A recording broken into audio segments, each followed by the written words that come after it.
আবাস যোজনা দুর্নীতির অভিযোগ তুলে পঞ্চায়েত অফিসে তালা, বিক্ষোভ গ্রামবাসীদের। ময়ূরেশ্বর 1 নম্বর ব্লকের কানাচি গ্রাম পঞ্চায়েত এলাকায় আবাস যোজনার ঘর না পাওয়ার অভিযোগে পঞ্চায়েত গেটে তালা মেরে বিক্ষোভ দেখালো গ্রামবাসীরা। সকালে পঞ্চায়েতের গেটে তালা ঝুলিয়ে দেয় তারা এবং তারপর পঞ্চায়েত অফিসের সামনে বসে দীর্ঘক্ষণ বিক্ষোভ দেখাতে থাকেন। এই বিক্ষোভ ঘিরে ধুন্ধুমার পরিস্থিতির সৃষ্টি হয় পঞ্চায়েত অফিস চত্বরে। গ্রামবাসীর অভিযোগ, যারা আবাস যোজনার বাড়ি প্রাপ্য তারা বাড়ি পাচ্ছেন না, অথচ যাদের ইটের তৈরি পাকা বাড়ি রয়েছে, অর্থাৎ যারা বড় লোক, তারা বাড়ি পাচ্ছে। লিস্টে নাম থাকা সত্ত্বেও নাম বাদ দিয়ে দিচ্ছে তৃণমূলের এক নেতা। তার বিনিময়ে যাদের পাকা বাড়ি রয়েছে তাদের কাছ থেকে 5,000 টাকার বিনিময়ে বাড়ি দেওয়া হচ্ছে, এমনই অভিযোগ করেছেন গ্রামবাসীরা। যে বাড়িগুলো ছিল সেগুলো পাকা বাড়িগুলোকে দিয়েছে, মাটির বাড়িগুলোকে একজনকে দেবে। কোন গ্রামে? সব ঘাটাশিলপুর, কানাচি পঞ্চায়েত। বড় এই দাদা ছিল, সার্ভে করতে ছিল, দাদাকে জিজ্ঞাসা করলাম লোকাল নেতা কে আছে, তার হচ্ছে আনিকুল। দাদা বললেন লোকাল নেতা আনিকুল। এই দাদা তো আমার বাড়ি ছিল না, আমার লোকাল নেতা দেখাচ্ছে। আজকে আপনাদের কি দাবি নিয়ে এসেছেন? আমাদের দাবি হচ্ছে যে ওই সাহাবাবু আসুক, কি নাম বলে রাজল কুমার দা, যে সার্ভে করছে আসুক, পাকা বাড়ি কোনটো আর মাটির বাড়ি কোনটো ন্যায় নিচ্ছে, যেটা পাবে যে টাকা দেওয়া যায়, বাকি টাকা রিটার্ন হচ্ছে, রিটার্ন হোক। পাওয়ার ব্যক্তি ছাড়া একজনকে বাড়তি লিখে দেবো না টাকা, পেলে সবাই পাবে, আর পেলে সবাই পাবে। সম্পত্তি সম্পত্তি দিচ্ছে না, সরকারের টাকা মাটির বাড়ি যারা প্রাপ্য তাদেরকে টাকা না দিচ্ছে, কেউ যদি টাকা না দিচ্ছে তার বাড়ির নাম আসছে না, কেটে দেবে। কত টাকা চাইছে? কত টাকা চাইছে? এরা 10-20 এর মধ্যে আসে। টাকাটা কে নিচ্ছে? টাকাটা এনারাই দিচ্ছে। এনারা কারা? টাকাটা এনারাই দিচ্ছে। কারা নিচ্ছে টাকাটা? কারা নিচ্ছে? এনারা দিচ্ছে, পঞ্চায়েত স্টাফ। পঞ্চায়েত স্টাফ যারা সার্ভে করেছে, কত টাকা চাইছে? 10-20 মাত্র তো 1,20,000 টাকা আছে, তাতে বাড়ি কি করে হবে? আর 10-20 করে কিছু লোকাল দেখা নেই। কি নাম আপনার? আমার নাম হচ্ছে টনিক শেখ, বাড়ি এখানে বিক্ষোভটা হচ্ছে গ্রামে যে বাড়ি পাওয়ার ব্যক্তি গরিব মানুষ সে পাচ্ছে না, এখানে পেয়ে যাচ্ছে যে পাকা দালান বাড়ি সে পেয়ে যাচ্ছে।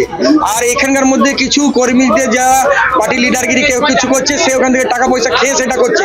ডাইরেক্ট অফার বলছে ফোনে 10,000-20,000 টাকা দাও, তোমাকে 1,20,000 টাকা কেটে বাকি টাকা দিয়ে দেওয়া হবে। তা এমন করে কিছু গরিব মানুষ আছে যারা দিতে পারছে না বেচারিরা, ওই 1,20,000 নিয়ে তারা একটা বাসবাড়ির মতো ছোট করতে চাইছে। তাদেরকে কিন্তু কোনোভাবে মানে হেল্প করা হচ্ছে না, অথচ সে 3তলা 4তলার বাড়ি তাকে কিন্তু দিয়ে দেওয়া হচ্ছে টাকা, সে টাকা পেয়ে যাচ্ছে। এই ধরনের অন্যায়ের জন্য আমরা প্রতিবাদটা করছি, কারণ গ্রামে যে পাওয়ার ব্যক্তি বেচারি সে না খেয়ে দিয়ে যে একটা বাসবাড়ি তার হবে, তার জন্য টিএমসি পার্টি থেকে বা তাদের থেকে যে গরিব মানুষকে যে সাহায্য করার জন্য যে টাকাটা আসছে, সেটা যদি প্রাপ্য ব্যক্তি নাই পায়, তাহলে আমি বলবো সে টাকাটা রিটার্ন চলে যাক তাদের খাতে, কারণ সেটা অন্য কোনো গরিব মানুষের উপকৃত হবে। কিন্তু এখানে কি হচ্ছে, এখানে 10,000-15,000 টাকা দিয়ে দিচ্ছে, কারণ সে তো নিজে দালান বাড়িতে আছে। এবার দেখছে যা 1,00,000 টাকা এলো আমার বিশাল এলো। আর যে গরিব মানুষ যার আমি পারফেক্টলি আমি একবারে প্রমাণ সহ দেখাতে পারি, যার পাকা বাড়ি আছে সে টাকা পেয়ে যাচ্ছে, আর গরিব মানুষের টাকা পাচ্ছে না। আর প্রধানরা উপস্থিত এখানে আছে, তারপর সহকারী আছে, পাকা বাড়ি প্রধান বাবু আছেন, তারপর আরো যারা ওর সঙ্গে জড়িত যারা আছেন স্টাফ, তাদেরকে তো ফলো আপ করতে হবে। প্রধানের সই ছাড়া তো এখান থেকে জিনিসটা প্রসেস হয়নি, আর প্রসেসটা যখন এখান থেকে হয়েছে ফলো আপ কিন্তু তাকে করতে হবে, শুধু গ্রামের লোকের কথা শুনে করলে হবে না। আর যে গিয়েছিল সাথে সে 1 নম্বর পঞ্চায়েত বা 2 নম্বর পঞ্চায়েত একসাথে সে দুটো করবে কেন?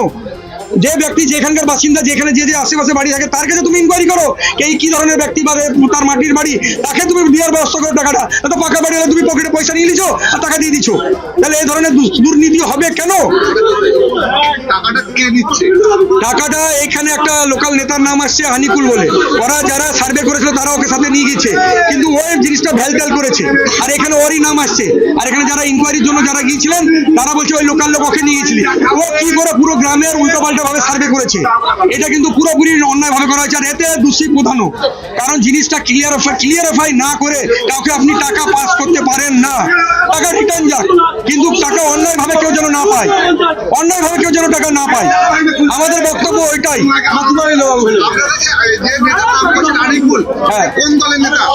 সে টিএমসি দলেরই নেতা, কিন্তু দেখেন ভালো আর মন্দ দুটো দিক আছে, কিন্তু এবার সে যদি দুষ্কর্ম করে তার জন্য পার্টি দায়ী নয়। আমরা সব মানে আমরা গ্রামবাসী, এখানে দল বিশেষ বলে নয়, এখানে আমরা যে সাধারণ লোকে যেন পয়সাটা পায় আর সে বাড়ি যেন করতে পারে, এখানে আমি কোনো দল বিশেষ হিসেবে আসিনি। কিন্তু ব্যাপার হচ্ছে এখানে আমি চাইছি সাধারণ লোক যে মানে বাস করতে পারছে না, সে মানে অনাহার হয়ে থাকছে, কিন্তু সে বাস করার জন্য যে টাকা সে প্রাপ্য ব্যক্তি সে টাকাটা সে পাচ্ছে না। আর কেন পাবে না? প্রশাসন যদি না দেখে, পঞ্চায়েত যদি না দেখে, প্রধান যদি না দেখে, বিডিও যদি না দেখে, তা কে দেখবে এটা? আর আমরা সাধারণ লোক আমরা প্রতিবাদ করব, কারণ এটাতে আমরা যে ছোট যে গরিব মানুষ আছে তাদের জনসাধারণ উপকৃত হয়। কি করলেন আজকে আপনারা? আমরা পঞ্চায়েত কিন্তু বন্ধ করে সব লিস্ট বের করার ব্যবস্থা করলাম, এবং মিডিয়া দিকে ডেকে আর করে যারা আমাদেরকে ওরা সহযোগী করে, মিডিয়া আমাদেরকে হেল্প করে, ওই জন্য কোনো রকম দু নম্বরই আমাদের ব্যাপার নেই। আমরা চাইছি রিচেক হোক, আবার রিচেক করে তাদের যারা টাকা উল্টো পাল্টা পেয়েছে তাদের উপরে কোনো শাস্তি দেওয়া হোক, আর যদি দরকার পড়ে পুরো টাকা রিটার্ন হোক, পুরো টাকা রিটার্ন হোক। আর গরিব মানুষ যদি 2 জন টাকা পায়, কেন মাটির বাড়ির লোকেই পায়, অন্য জনের যেন টাকা না পায়, বাকি টাকা রিটার্ন হোক, অন্য কোনো গরিব মানুষের সে টাকাটা কাজে লাগবে, অন্য কোনো গ্রামে সে টাকাটা কাজে লাগবে, কিন্তু অন্যায় ভাবে কেউ যেন টাকা না পায়, যে সালাই হোক না কেন।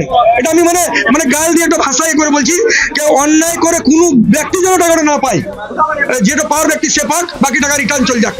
আর এটার ব্যবস্থা কিন্তু প্রশাসনকে, পঞ্চায়েতকে আর প্রশাসনকে দেখে শুনে নিতে হবে। ওই জন্য আমরা এসেছি, আমরা কোনো ঝামেলা করতে আসিনি, ভিডিওকেও দেখতে হবে, এতে ভিডিওরও গাফলতি আছে। আর আমরা কোনো ঝামেলা মার করতে এখানে আসিনি। আমরা চাইছি ন্যায্য বিচার হোক, রিচেক হোক, আর যে টাকা ভুলভাল ভাবে পেয়েছে তার উপরে আইনের ব্যবস্থা হোক, আর টাকাটা তার কাছে রিটার্ন নিয়ে হোক, আর যে প্রাপ্য ব্যক্তি সে যেন টাকাটা পায়, আর ভালোভাবে যেন চেক করা হয়, ভালোভাবে যেন চেক করা হয়। ঠিক আছে, ঠিক আছে। আমার নাম উজ্জ্বল শেখ, খরচপুর বাসিন্দা। আজকে এই পঞ্চায়েতে তালা মেরেছে কেন? আজকে পঞ্চায়েতে তালা বেড়েছে, এদের বক্তব্য হচ্ছে যে বাংলার আবাস যোজনার বাড়ি যে লিস্ট এসছে সেই লিস্টে প্রধান বাদ দিয়েছে, বা প্রধান ইচ্ছামতো ঘর দিয়েছে, কিন্তু মাননীয় মুখ্যমন্ত্রী এবং মাননীয় অভিষেক বন্দ্যোপাধ্যায় সেই সিস্টেম তো রাখেনি।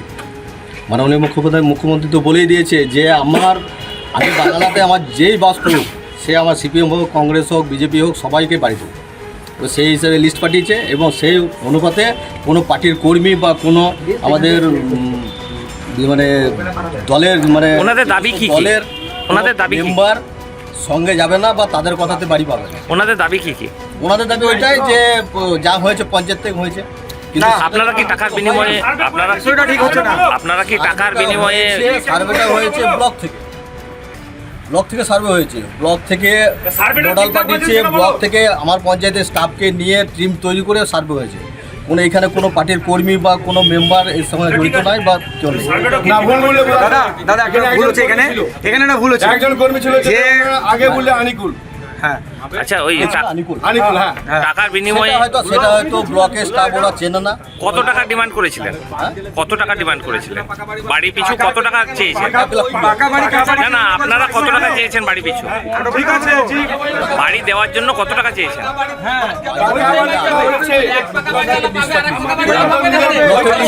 কিছু দেওয়া হয়েছে, আরো চলছে। এই যে অভিযোগ করছে যে লোকাল নেতাতে কিছু টাকার বিনিময়ে যাদের পাকা বাড়ি আছে তাদেরকে বাড়ি দিয়েছে, সেটা আমার জানা কি বলবেন? আপনি তো প্রধান। সেটা আমার জানা নাই। আপনি তো প্রধান। হ্যাঁ, আমি প্রধান। আর এখন যে বাড়িগুলো পেয়েছে সেগুলো কি ঠিকঠাক সার্ভে করেছে, তো আমি তো প্রধান হয়ে তার সঙ্গে সঙ্গে মানে টিমের সঙ্গে সঙ্গে আমি ঘুরিনি। আমার তো পঞ্চায়েতের কাজ আছে। টাকা চেয়েছে? সেটা আমি বলতে পারবো, সেটা আমি জানিও না। এবং যারা যে নোডাল আছে ব্লকে তারাই যে বলতে পারবে টাকা চেয়েছিল কি চাইনি। দাদা তারা নিজে সার্ভে করেছে, তারা বুঝতে পারবে। সার্ভেটা ঠিকঠাক হয়েছে সেটা বলো। কি নাম আপনার? কি নাম? আমি রঞ্জিত কুমার মন্ডল, প্রধান। কোন পঞ্চায়েত? আমাদের ভিডিও ভালো লাগলে লাইক ও শেয়ার করুন, কমেন্ট সেকশনে আপনাদের মতামত জানান। আরও ভিডিও পেতে আমাদের চ্যানেলটিকে সাবস্ক্রাইব করুন এবং প্রতি মুহূর্তে খবরের আপডেট পেতে প্রেস করুন বেল আইকন।